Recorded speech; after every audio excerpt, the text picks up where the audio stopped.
All right, let's go. All right, here we go.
From Feature Story News in London, I'm Ollie Barrett. Former Special Counsel Robert Mueller says US President Donald Trump could still be charged with obstruction of justice after he leaves office. Mr. Mueller's been answering questions from the House Judiciary Committee and insists his recent report did not exonerate the president. Donald Trump has tweeted during the hearing saying there was no obstruction. Robert Mueller reiterated his report did find Russia interfered in the US election in 2016, but couldn't establish President Trump's team conspired with them. Boris Johnson is the new UK Prime Minister. He's taken over from Theresa May after she failed to deliver Brexit. Mr. Johnson addressed the nation at Downing Street after the Queen had invited him to form a government. We, in this government, will work flat out to give this country the leadership it deserves. The US Justice Department's launching an investigation into whether major tech firms have unjustly limited competition. No specific companies have been named, but it's likely Facebook, Google and Amazon's behaviour will be scrutinised, as William Denzler reports from New York. The Department of Justice stated it was launching this investigation due to widespread concerns over search, social media and some online retail services. The DOJ adds the probe will look into whether major tech firms have reduced competition, stifled innovation or harmed consumers. Some US lawmakers have called for the breakup of the major tech giants, and the European Union has launched a similar probe looking at their dominance. Amazon, Facebook and Google haven't commented, but in June Apple's CEO Tim Cook denied the iPhone maker had a monopoly, stating that they didn't have a dominant position in any market. William Denzler, New York. Ethiopia has declared a state of emergency in its southern region after at least 20 people died in clashes between citizens and security forces. The Sidama community is pushing for secession, saying it wants to be independent with its own jurisdiction. FSN's Coletta Wanjohi reports from Addis Ababa. Ethiopia is partitioned into 9 semi-autonomous regions. The Sidama are the 5th largest ethnic group in Ethiopia, but are governed as part of the southern regional state. The other 4 bigger communities have their own independent regions. For years, the Sidama people have been pushing to be an independent regional state too. The National Electoral Board said in July that it will conduct a referendum in the region within 5 months. But community members supporting the self-determination have been clashing with security forces. At least 20 people have been killed, 7 churches and 1 mosque have been burnt down. Hundreds have been displaced and the internet has been blocked in parts of the region. Now the federal military has taken over security in the region until normalcy returns. Some critics say government should have begun negotiation with the Sidama people over a year ago to avoid the current situation. I'm Coletta Njohi in Addis Ababa. From bureaus worldwide, this is FSN.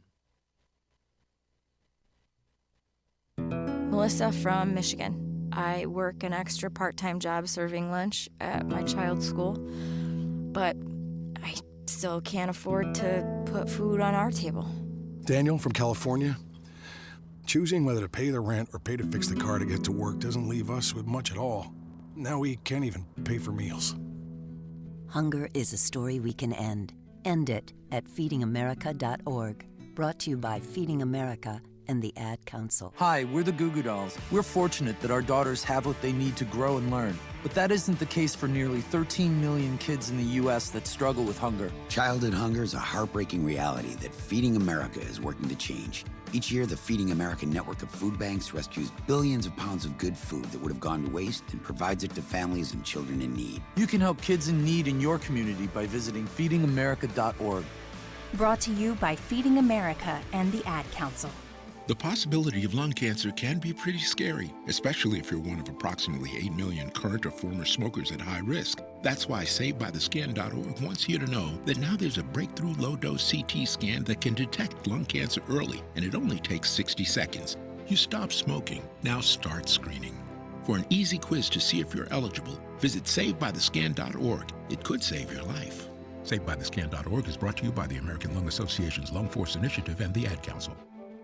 You took the first step and quit smoking, but even former smokers may still be at risk for lung cancer. That's why SaveByTheScan.org wants you to know about a new low-dose CT scan that can detect lung cancer early. It takes only 60 seconds and could save your life. You took the first step, now take the next. Visit SaveByTheScan.org for a simple quiz to see if you're eligible and talk to your doctor about screening. SaveByTheScan.org is brought to you by the American Lung Association's Lung Force Initiative and the Ad Council.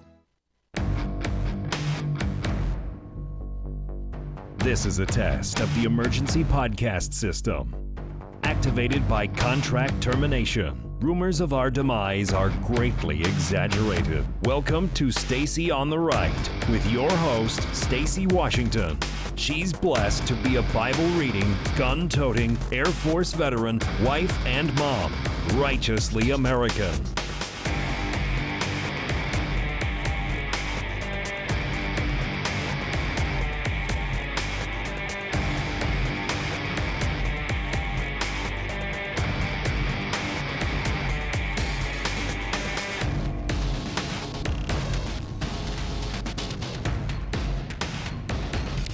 Hey everybody, welcome to the program. Thank you so much for being here today.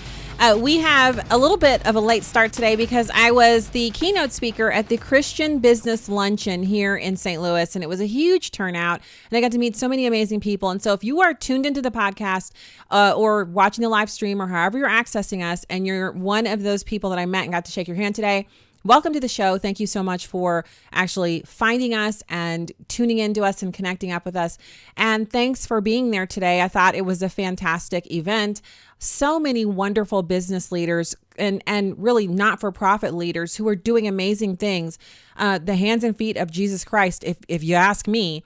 One of the things that I think is so amazing is how many not-for-profits there are in this country, how many of them work with disadvantaged groups, and how little credit they receive for the work that they do. Most of us think that anything that helps the poor or the disadvantaged or the homeless, fatherless, what have you, comes from the U.S. government. And our government does provide an enormous safety net system, no doubt about it. But it's the not-for-profits who pick up where the federal government has left off, or they're there in the trenches and they're working in spite of or in conjunction with or separate and apart from the federal government and doing things that, honestly, I heard things, services that are being offered to people that I'd never heard of before today. So wonderful to connect up with those fantastic people, a godly group of individuals who they run godly businesses. So Christ-centered business. I heard that over and over again. So for the encouragement today, I want to give you just a little taste of what was the speech earlier today. And I want you to be encouraged by this because a continuing theme of the show has been, listen to the intro, activated by contract termination. Well, I'm independently syndicated now, and I'm beginning to just get the very teensiest little glimpse of what it is that God has in store for me with this new adventure. And I want you to be encouraged. And so I believe sincerely that sometimes I'll tune into a podcast and I'll get something from it. And I'm like, whoa, I'll literally be like, why did I tune into this? How am I? Someone will send me something. Like Noah sent me it's a video, but it's meant for me to listen to because it's kind of geared towards radio hosts. And I was listening to that this morning and I was like, whoa, I was blown away by the content. And so sometimes you'll hear something and it's just a seed. Sometimes you'll be blown away. Sometimes it's just like, oh, that was good, but it's meant for something. I don't believe in accidental anything. And so I love this quote by Supreme Court Justice Antonin Scalia. He's no longer with us, but his impact lives on today in the decisions he made as a Supreme Court Justice and the work of his children. They had a large family and a very, very prolific family when it comes to their educations and their achievements, but they're largely been kind of in the shadows, and he's been the face of their family. And now that he's gone on to be with the Lord, his work, it still has so much impact. And one of the speeches that he wrote, he had this quote, and this is from him, quote, "God assumed from the beginning that the wise of the world would view Christians as fools, and he has not been disappointed. If I have brought any message today, it is this: have the courage to have your wisdom regarded as stupidity, be fools for Christ, and have the courage to suffer the contempt of the sophisticated world." Close quote. So I want to share that quote with you along with this scripture verse, because I want you to know that whatever journey you're on, whatever the adventure is that you find yourself in, and let's face it, when you're in an adventure, you may not, you know what I notice? Rarely do I feel like when I'm sick in my body and I can't do anything but read cards from people they send you a prayer in a card. I don't know if that's ever happened to you before. It's an amazing experience because it takes you completely out of what is happening in your body, and you end up kind of communing with the Lord through the prayer of someone else. And often that person doesn't know you. That's what happened to me when I was sick, years ago. I've talked about how I was sick for like 4 years off and on. And I was kind of basically bedridden at one point, and people were mailing me cards from my family members' churches all across the country where we have extended family. They would say, write a card to my cousin, my niece, whatever. And then they would mail them to me. And sometimes they'd mail them directly to me. So I'd see the return address. I'm like, I don't know who this person is. And I open the card up and it's just a prayer. She's just praying for me. She's written the whole inside of the card as a prayer that she's prayed to God for me. And I read it. And then, you're so blessed by that. It brings you to tears because you think some stranger is praying this prayer for me. And so it's the same thing for us as Christians, only it's in reverse when we talk about being fools for Christ. Because first of all, let's face it, nobody wants to be called a fool. It's a pejorative. It's an insult. Nobody wants to be a fool. But when you decide you're going to be a fool for Christ, you turn that pejorative into something amazing, because that is the ultimate sign of not just obedience, but allegiance to Christ, a devotion to him that is rewarded in so many different ways that we actually can't quantify. And so I had 3 points in the speech today. I'll give you those and the scripture verse, and then we'll move on to, I guess the topic of the day is the Mueller report. And I totally want to hear from you on that. So 3 main ideas here: pray and trust God in the process, and watch as he takes your strengths and supercharges them. And the scripture for that is, I know the plans I have for you, declares the Lord. They are plans for peace and not disaster, plans to give you a future filled with hope. 2, to prepare for promotion at work or success in your workplace. Get closer to God at home. Now, the scripture that goes with that is, being confident of this very thing, he who has begun a good work in you will perform it until the day of Jesus Christ. And then point number 3, keep working. Your work is never wasted. And the scripture for that one is, therefore, my beloved brethren, be ye steadfast, unmovable, always abounding in the work of the Lord, for you know that your labor is not in vain in the Lord. So take those with you. If you're in this valley experience, or, contract termination experience, or maybe you've decided you're leaving your workplace because you have something else that you're called to do, and you've just made that decision and now you're kind of second guessing yourself, keep working as if unto the Lord, as your ultimate employer, your ultimate boss, the ultimate one you want to please. And also keep in mind that, so we don't know what's around the corner. We don't know what step 3 and 4 and 5 is. We just know what the next step is, and we have to take it in faith, because So it's much easier for a captain to steer a ship that's moving, right? So if you stay in the same spot waiting to make a decision because you're not sure, well, I'm not sure what happened. And I'm not talking about rushing into things. I'm talking about you've prayed, you have your options before you. Take a step. Take a step. Move the ship so that God can continue to steer it. And he'll lead you along the path to help you to get to where you need to go. Whoever has, because it's not about whoever terminated the contract. It's not about any of that. It's about where you're going now. And so to close it out, I use the arrow analogy. So if you take an arrow and you put it in the bow and you pull back and you only pull back a little bit, the arrow is going to just basically fall to the floor. But if you actually take the time to engage the proper stance and you pull that bow back as far as you can, and then you take the breathing, the exercises, you're breathing, you're getting your rhythm set, and you take aim and you wait until you have the maximum pull that you can possibly have before you release the arrow, it's going to go far and it's going to be true and it's going to hit the mark. And so I choose to view every setback as that reserve energy, the pulling back of the arrow. I'm still going to hit my mark for Jesus Christ. This may be what feels like a setback, but I choose to view it as stored energy. And I want you to feel that way too. I want you to be encouraged. I don't want anybody to be listening to this program and hearing my voice and not feel encouraged, because in the end, have you read Revelation? Do you know how this thing ends? Yes, we have trying times. We will have tribulations and persecutions, and we're going to have some rough moments, rough times, but God is with us through it all. And so be encouraged about that.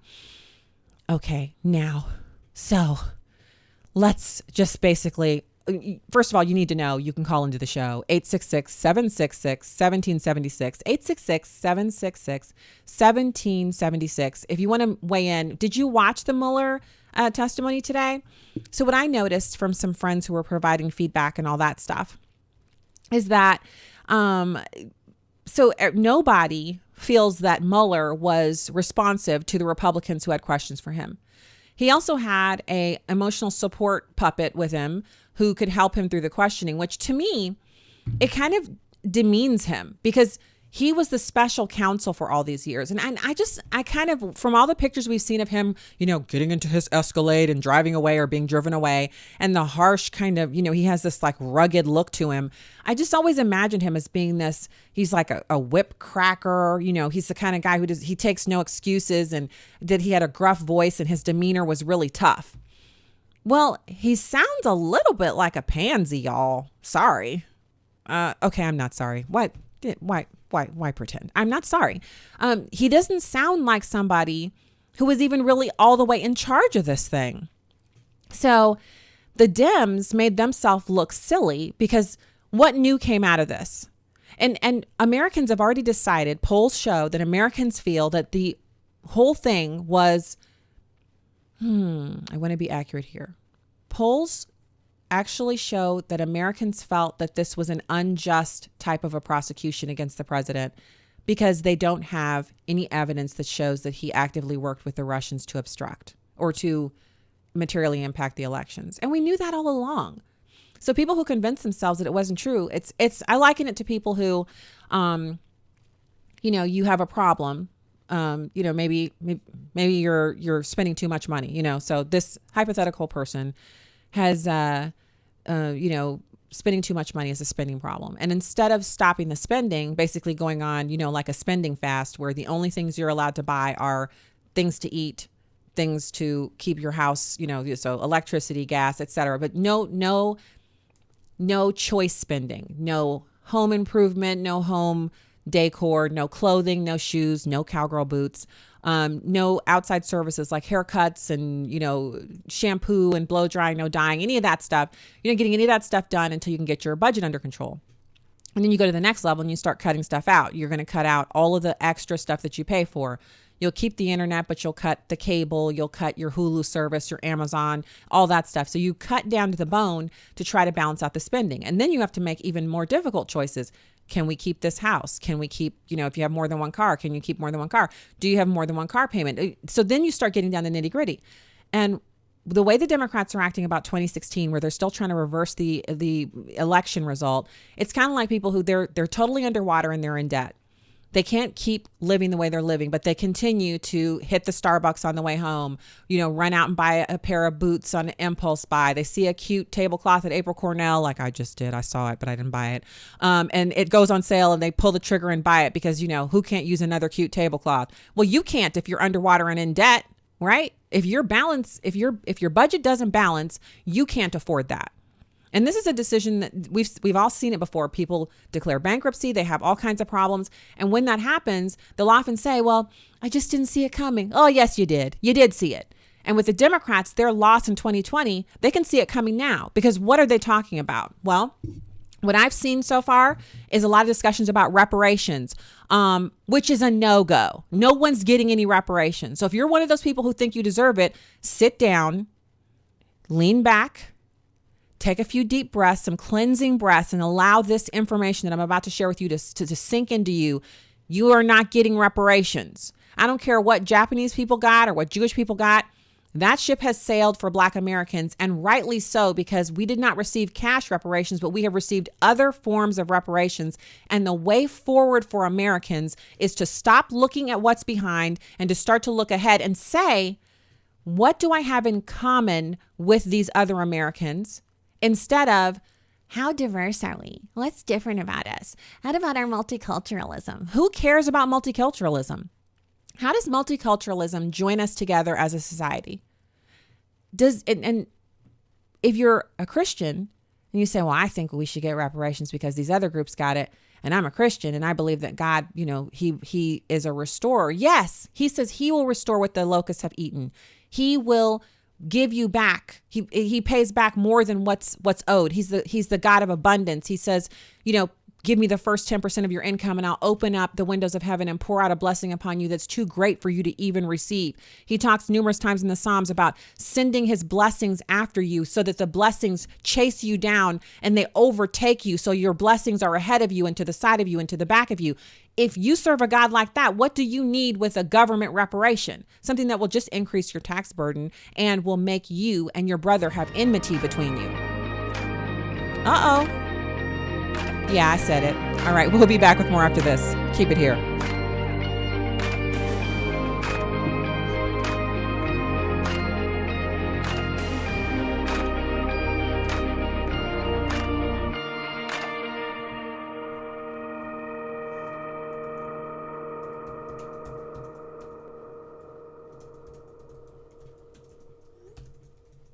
Hi, everyone. Al Roker here. As a guy with his own catchphrase, I appreciate that after 75 years, Smokey's only said, Only you can prevent wildfires. But I'm filling in because there's a lot more to report.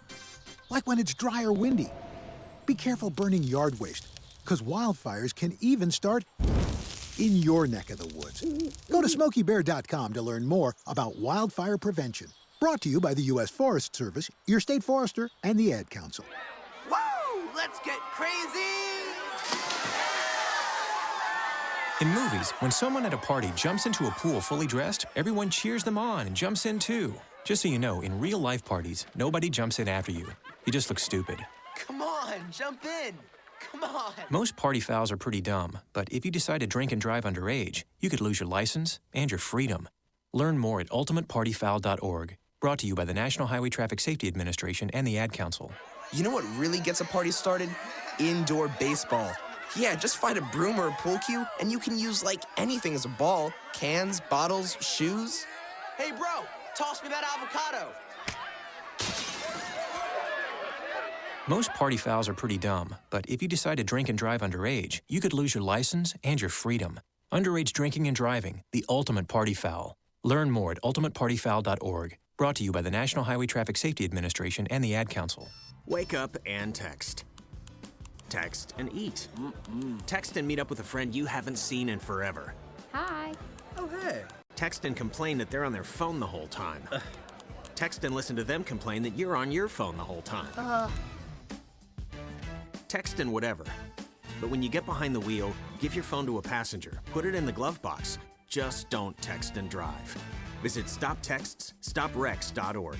A message from NHTSA and the Ad Council. Jill, why don't you tell the class what you did this weekend? Well, my dad and I went in search of some magical minnows and found a zillion of them in the stream from our lookout rock. Then my sister and I escaped from an evil slug king and went back to my super twig fort for safety. Then we told stories till it got dark, and the Big Dipper led us all the way home. Where were you, Jill? We went to the forest. It's not that far away. Ask your parents to take you and your friends to the forest this week. It's closer than you think. Check out discovertheforest.org. Brought to you by the U.S. Forest Service and the Ad Council. Steven. Who said that? Me, down here. Ugh, what are you, a yellow booger? I'm a banana slug, Steven. What are you doing in my room? I'm your sense of adventure. It's been a long time since we've had an adventure in the forest. Mom took me to the forest last year. I'm a slug, Steven. It took me a long time to get here. You're right. I should get out. Yeah, the forest is not that far away. Hey, Mom! Come to the forest where the more adventurous you lives. Check out discovertheforest.org for cool places nearby. Brought to you by the U.S. Forest Service and the Ad Council. Welcome back to Stacy on the Right.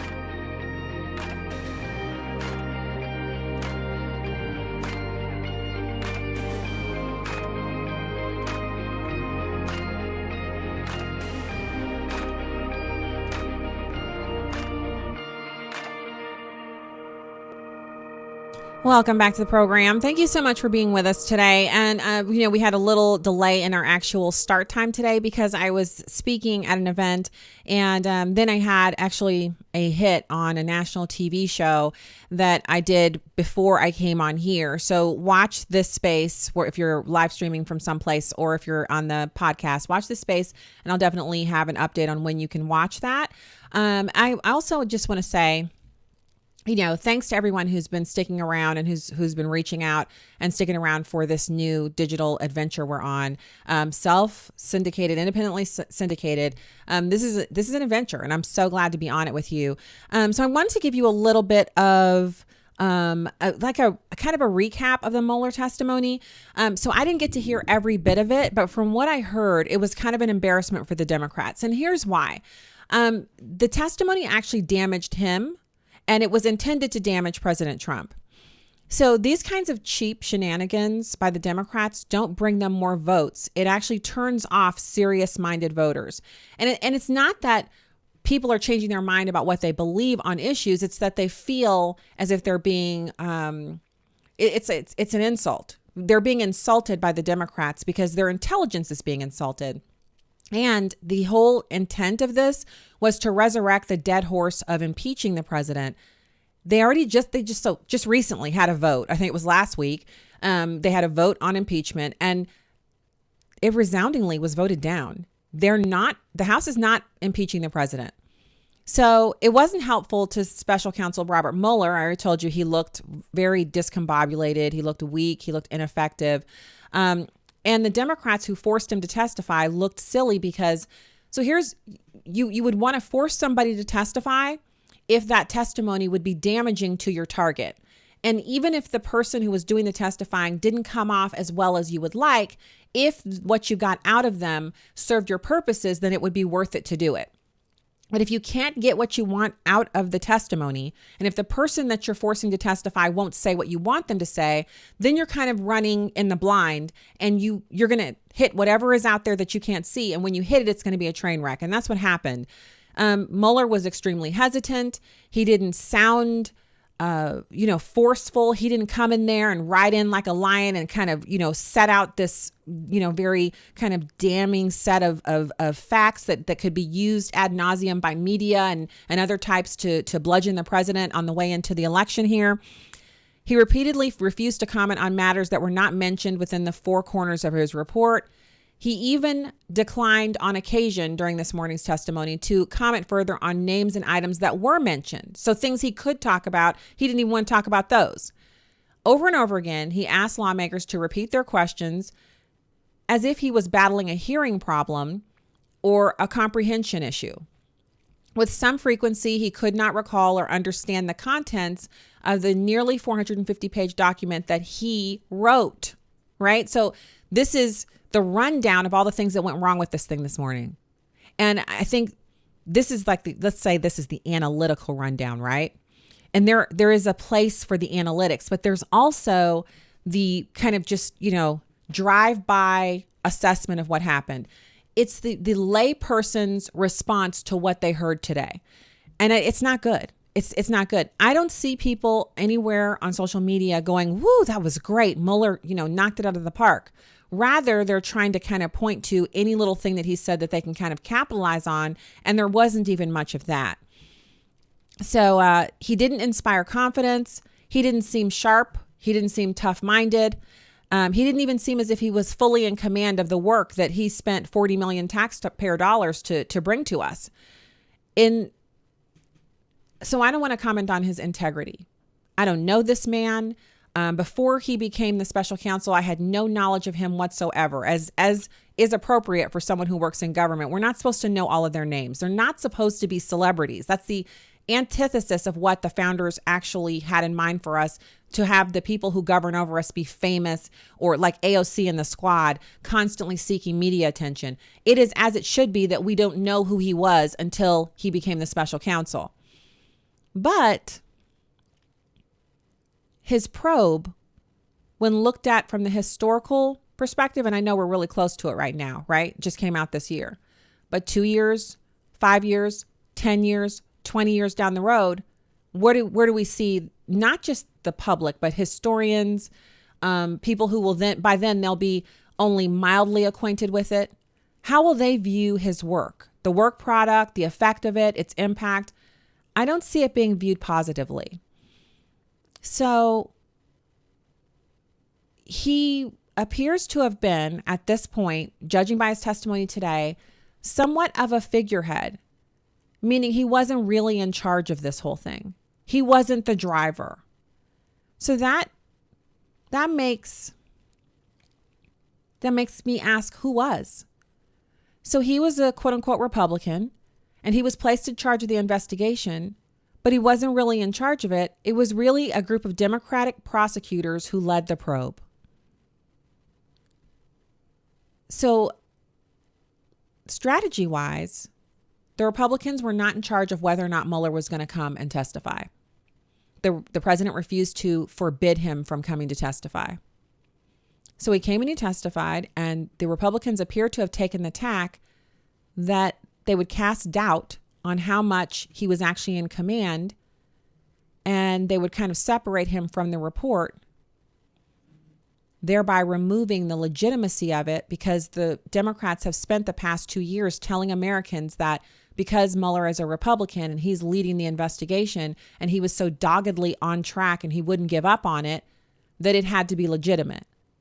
So by decoupling Mueller from the report and showing him of his own volition to be very reluctant to even claim it, now it's really just a bunch of angry Democratic prosecutors who were acting at the behest of the Democrats to take down a duly elected president.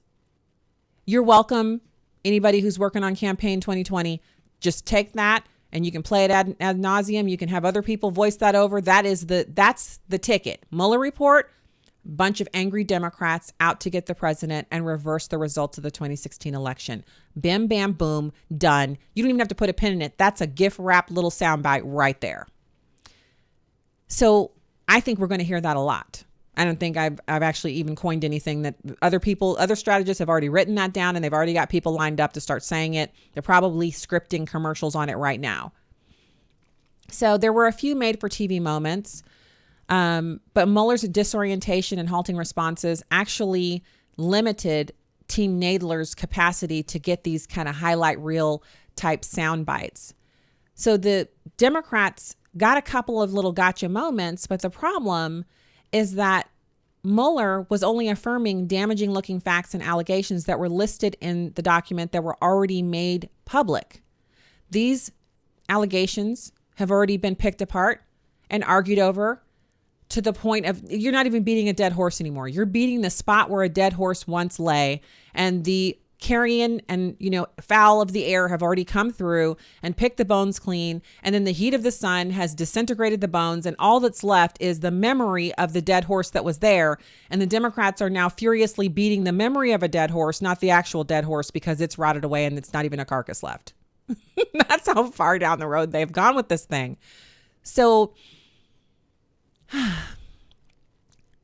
there was a shareable moment. Mueller stated that his report was not a total exoneration of the president, as President Trump had actually claimed numerous times, but it wasn't powerful. It wasn't a powerful moment that they could kind of capitalize on because the conclusion was already in the document itself. We've already heard that. It's already been highlighted repeatedly.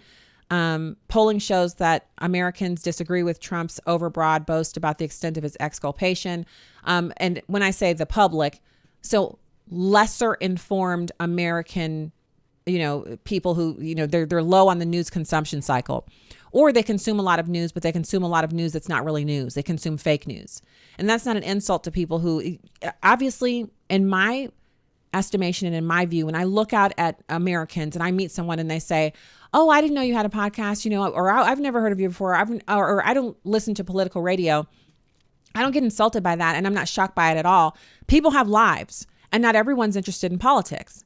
Now, I do hold that as a member of the you hold citizenship in this country, it's your duty to be mildly acquainted with politics to the point that you can support your Christian worldview. In other words, you can exercise your voting obligation with a Christian worldview by being informed and aware of what's going on. You don't have to be listening to politics every day, but you want to be acquainted with the news and aware of what each political party is trying to do, what their platforms say, and when it's time to vote, which of them is going to leave you able to stand the scrutiny of the judgment seat. And I know there are some people out there who really hate it when I bring this up, but there's a reason why I'm saying it, because no one should be surprised when we are called to account for our actions on this earth, that we would also be that some of those actions that we would be accountable for would be in the realm of how we voted or didn't vote. What issues we said, well, God's not going to mind if we have abortion some of the time, or God's not going to mind if taxpayers fund abortion in our country, or I can't control other people what choice they make. And it's not just abortion. It's every issue. God ordained our status as rulers over the earth. And understand what I'm saying here. We're the gardeners. We're supposed to tend the garden. So we are supposed to take care of the environment and everything, the earth and all that's within it, the animals, everything. We're also supposed to take care of the government that rules over us, meaning consent of the governed. Obviously, we elect our officials and they represent us. We're responsible for what they do because we're electing them. They're responsible for what they do because they're taking actions on behalf of the American people or in opposition to what the American people want. And all of us will be held accountable for our role in all of that. So it's not that I'm trying to go, ooh, the boogeyman. No, it's not a boogeyman. It's what the Bible says about how we're going to be held accountable, and there's no escaping it, which is why it's so important that you have to be aware. You don't have to be a political junkie. You don't have to be immersed in it all the time, but you have to be aware and you have to be you need to be fully understanding your responsibility. So, when they were discussing collusion today, Mueller was actually he was unable to really speak cogently to the collusion. He tripped all over himself. He initially stated that conspiracy and collusion were not colloquial synonyms. But then, if you look at the report says they are. When he was pressed on that inconsistency, he deferred to the written report, which actually supports President Trump's claim that there was no collusion. So, what's important about this? Well, it happened. It's been kind of, people have been building up to it. Mueller's going to testify and he's going to bring down the president. That's hardly what happened. So the other thing that I think is worth pointing out as we close out this particular subject is that the assertion that somehow receiving opposition research from anyone is outside of the bounds of what is acceptable in American politics, nothing has changed. In fact, we know that nothing has changed because foreign governments have given Oppo research on American candidates to Democrats before, and it's never been an issue. And it won't be an issue in the future. If foreign governments or foreign agents or even foreign people had something they felt was relevant to President Trump, something that could help take him down, and they gave it to the Democrats, they would use it. Hello, what do you think the dossier was?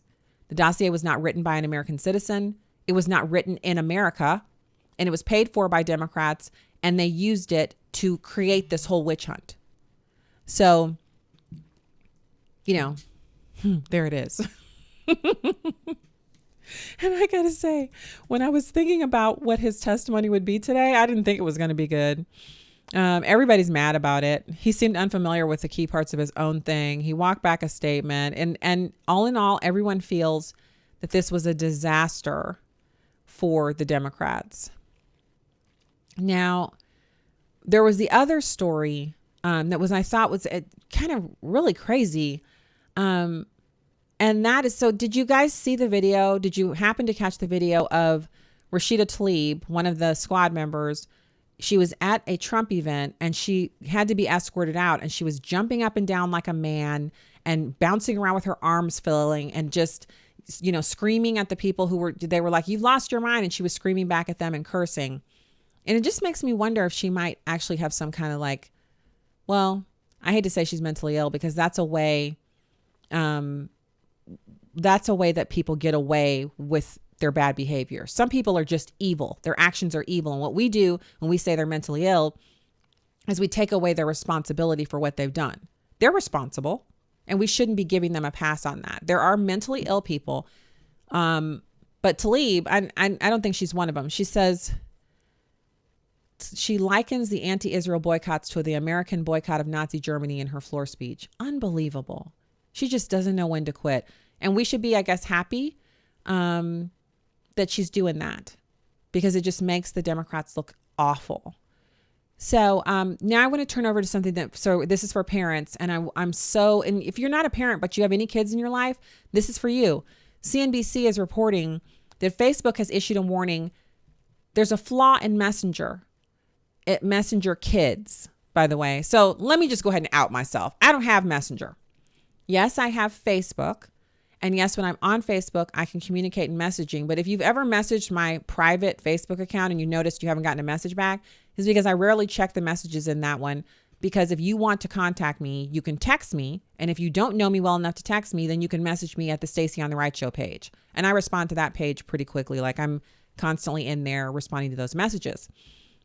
So this flaw in Messenger Kids lets children chat with strangers. So my question is, first of all, why do your children need Facebook Messenger Kids? Why are your kids on Facebook?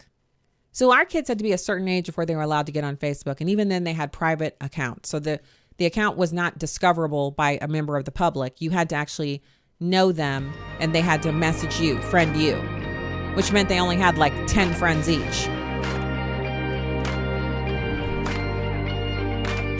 All right, kind of unbelievable, right? We'll be back with more after this last segment of the show. Stay there.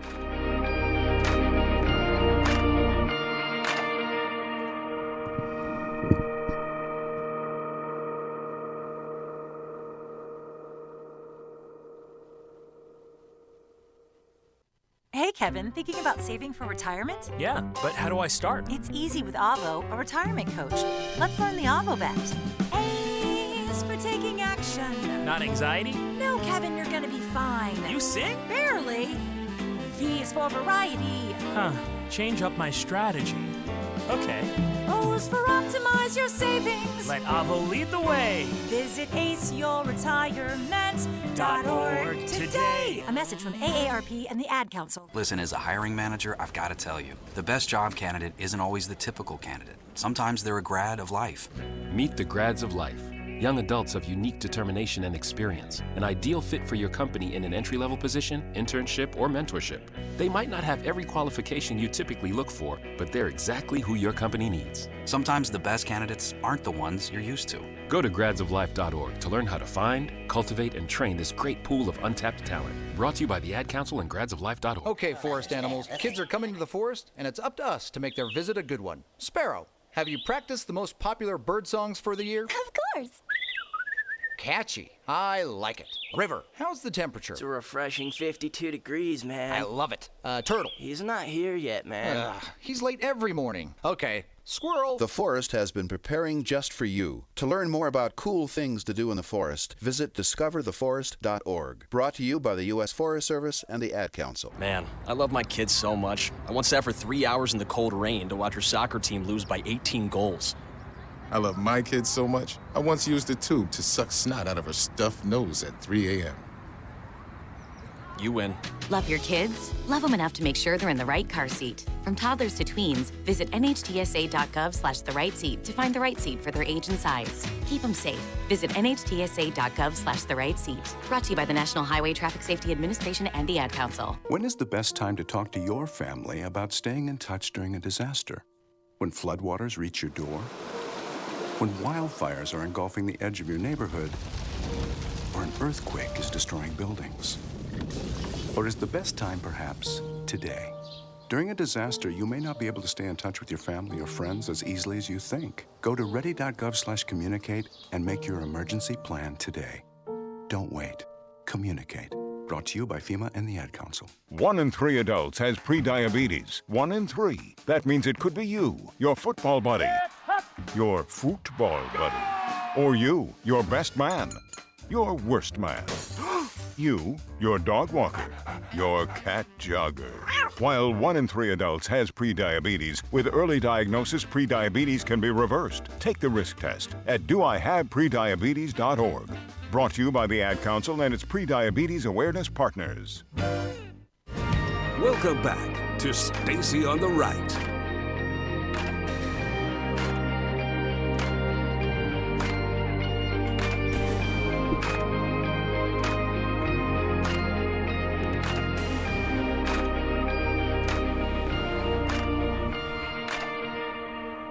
Hey, welcome back to the program. Thank you so much for being with us today.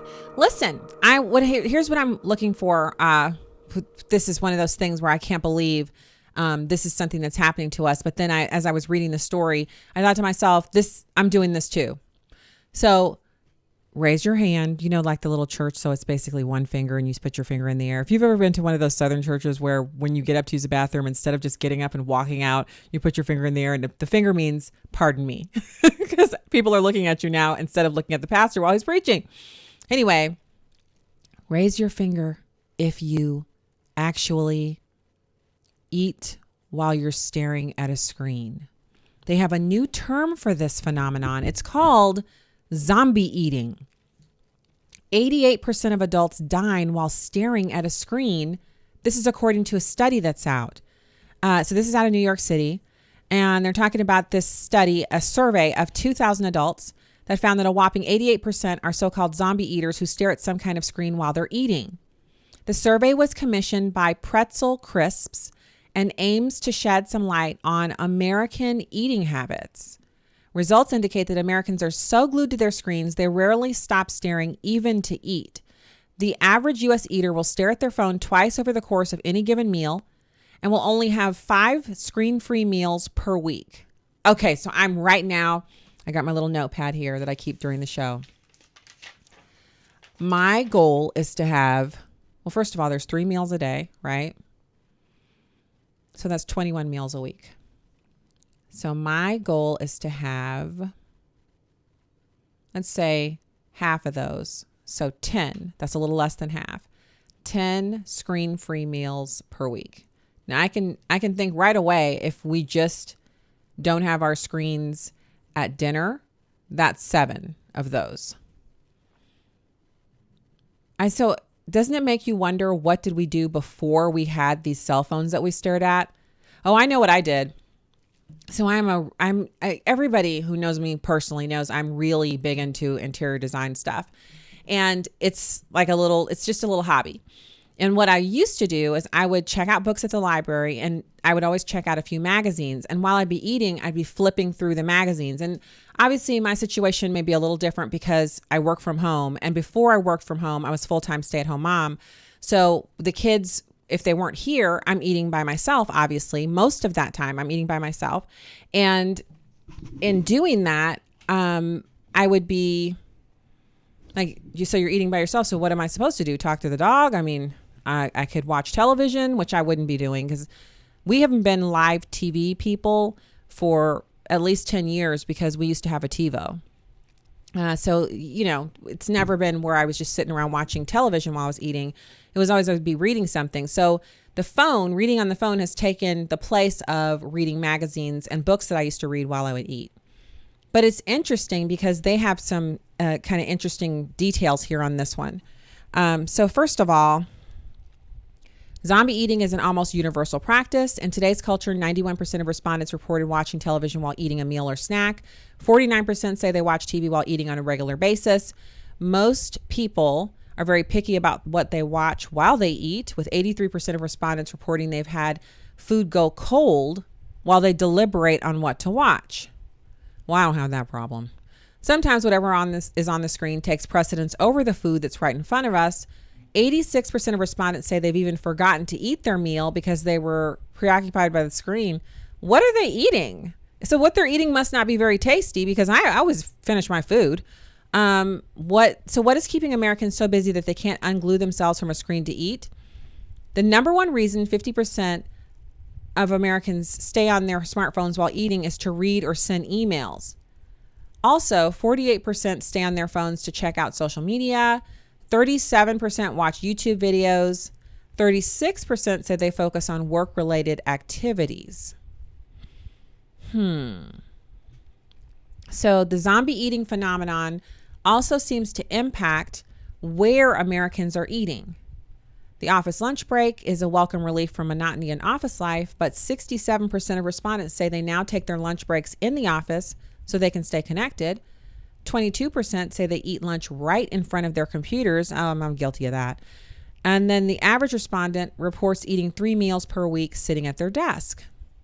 So I also want to point out another study that I read, and this is all a part of the whole weight loss, information type thing, talked about how, so when you're zombie eating, you're mindlessly eating. So you miss the trigger that your body gives you when you're full. And so one of the things that I've noticed about every single, like if you look at dietitian websites, if you look at what dietitians say about eating, they all say the same thing about, so you want to get screens out of your way. You want to get your phone out of your way. You can turn some music on. You can even turn on like the radio to listen to something, but it can't be so all consuming that you're not aware that you're eating, because you have to be able to acknowledge the signal that comes from your body that you're full, that you should slow down and stop eating. And you miss that if you're engaged in something else while you're eating. The other thing that I read in numerous weight loss books that I've read over the past, I'd say maybe 6 months that I've been really delving into this, is that if you make eating an experience, so you make sure you have a napkin, you make sure you have a drink, don't just grab something and eat it and then maybe get a drink later, but actually have a full put your food on a plate, not a napkin. Sit down, actually begin to eat, and think about the food that you're eating, and basically try to enjoy it. You know what I'm saying? Like it's actually sitting down and having a meal, whether you're with people or whether you're by yourself. Then you hear the signal, you feel the signal that you're full or that you're getting full, and you slow down and then finish your drink, take your vitamins or whatever, and then put your plate and everything away, clean up, wash your plate or put it in the dishwasher. Put your glass away, throw your napkin away, what have you. Then when you do that and you complete that, it's because eating is a ritual, just like everything else we do, taking showers, everything else. That when you complete the ritual in that way, that you're training yourself to basically experience your food and enjoy it, because we're meant to enjoy our food. And then you feel much more satisfied. So doing it in that way satisfies you. Not only are you full, technically you've eaten, you're full, but you've also had the experience of eating your food from beginning to completion, which satisfies a mental type of a thing. I want to eat and enjoy my food. You've done that, so you check that off mentally, and then you can move on, and you won't be tempted to eat again until you're hungry. But it takes time to transition from zombie eating, like what's being described here, to that. I think it has some real merit. This discussion has real merit when you think about how Americans are eating and the percentage of us that are overweight, and kind of just taking your own personal inventory. So I thought this story was interesting for today because yesterday we were talking about weight loss and all of that, and so the link to this will be in the story, the show notes for today on listen.stacyontheright.com. And please don't forget to subscribe to our podcast on whatever your favorite podcast medium is. Hit the subscribe button so you'll make sure you won't miss any of our programming. So all of the screen time, according to this study, is cutting down on the time Americans spend in the place where most meals are traditionally eaten, or it used to be, which is the kitchen table. The average American only eats 3 meals per week at their kitchen table. And most of the time that used to be spent at the kitchen table is now being spent on the couch, 79%, standing on the kitchen counter, 64%, in bed, so eating in bed, 61%, or sitting on the floor, 48%. The propensity to stare at a screen during every free moment has also led to many respondents, 26%, reporting that they spend much more time grazing throughout the day or eating smaller portions more frequently and avoiding larger meals. Finally, on a quirky note, the survey also pinpointed the exact minute of the day when most Americans get a craving for a snack. And according to 2,000 survey respondents, that time is 2:37 p.m.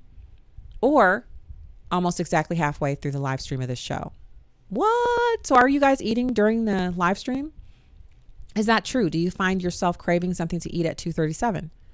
That is interesting. So look for this in the show notes if you want to share it or you want to read some of this information for yourself. I think it's worth it for my part. I just think when I have been more in tune with what I'm eating, it has made me eat less. I have had, and had less cravings for, I just want a little something. That's all connected, I think. And so we'll see how that cracks up. I'll definitely report back on anything that I learn about that. So then there's also, speaking of religious freedom, this was pretty interesting. So, they have a Western Conservative Summit every year, and it's held in Denver, Colorado, and it was held earlier this month. Now, we've covered Albert Mohler here on the show occasionally in the past, and he is the president of the Southern Baptist Theological Seminary. And when he was speaking at the Western Conservative Summit in Denver earlier this month, he spoke about the threats to religious freedom in the United States. But he said that the great challenge to religious liberty in our times is not a threat at all to liberal religion. The quote from him is, "Those churches and denominations have long ago surrendered to the moral revolutionaries, and they simply don't believe anything sufficiently biblical or theological to get any of them into any trouble. They can afford to put quotation marks around religious liberty because they've already put quotation marks around God." Wow. He's swinging the sledgehammer right there, isn't he? So that I thought that was a fascinating quote from him, and good on him for calling it out. And this isn't to say that you can't, believe in taking care of the poor or what have you, but it is to say that if we are to go by what God's word says, we have to be absolutely certain that what the Bible says is what supersedes what we believe politically. And then this is a tough subject for some people because they have political beliefs that they allow to be more, they take more precedence over their biblical beliefs. And that's out of order. That's not what God has for us. God does not want us to say, well, I'm a Democrat, so I believe in X, or I'm a Republican, so I believe in Y, and the Bible says something else. It has to be that what God's word says comes first, and then everything else can fall in line along those lines. So I wanted to kind of give you a little bit of a preview for the rest of this week. Mainly, I have in mind for us to have some guests on tomorrow's show and the day after, and I'm working on getting those lined up. And it's just been kind of a process doing each thing. It's like you master one thing and then you move on to the next, master one thing, move on to the next. So we've got some good stuff going. If you're just tuning into the show, or if you've just found it, welcome. Thank you so much for being here. Don't forget to share the show on the live streams on Facebook, YouTube. Oh, and obviously the Periscope, we're not streaming there, but we would like to get that back going again. So I'm going onto the live streams and I'm looking. Yeah, I'm looking on the live streams. There's lots of comments. Welcome, welcome, welcome. A lot of people have comments about the Mueller report. Unbelievable. I'm really surprised that he allowed himself to be used in that way. And maybe he didn't have a choice. Maybe he really couldn't defy their subpoena, but it seems like I probably would have. Hey, everyone over here on also the YouTube live stream. Perfect. So thank you so much for being there. Awesome to have so many people tuning in and being a part of the show on the streams. So couple of things. We had sound issues, which I hope are resolved today. So if you're listening to the show and you think the sound sounds good, I'd love it if you'd reach out and let me know what you think of the sound, because we're constantly improving and trying to get it. It's a learning curve. So please remember, I'm working with different equipment than we originally had because we had to replace equipment. And what we're working with, I think, is much better quality, it's, at least for the mixer, definitely, because I had it was a different mixer before. And now we have one that is better equipped for what we're doing here in the studio. And that was loud if you just saw me jump. Okay. So here's what we're going to do. God bless you from the heartland. Have a fantastic evening. And I'll be back with you tomorrow at 2 p.m. Central for the live stream.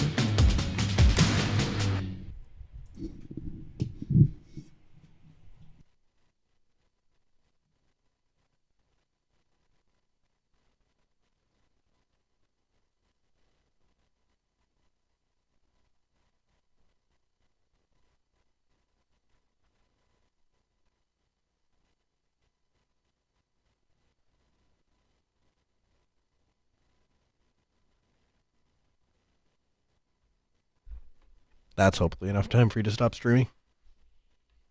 I just kind of guess.